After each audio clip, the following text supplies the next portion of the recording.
In my last video, I have discussed about autoboxing. In this video, I'll talk about unboxing. Let's start.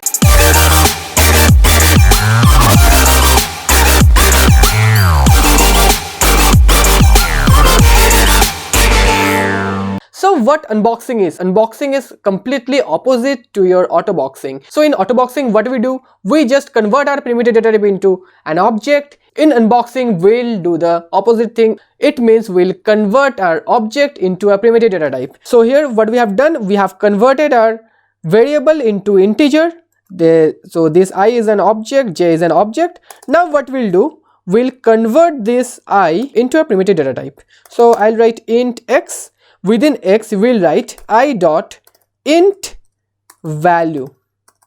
Same goes for the long, short, double int, whatever.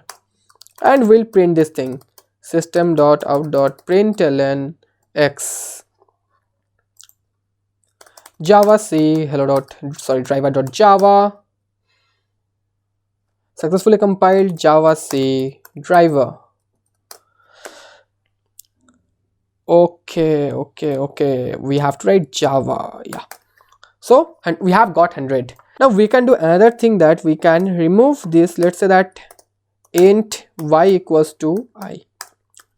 So what we have done, we have written a y, and yeah, we have declared a variable that is y, we have declared another variable that is x. It's automatically convert your object into a primitive data type. So compiler will do that, you don't need to worry about that. So every time you don't need to write int value, and same goes for the autoboxing as well.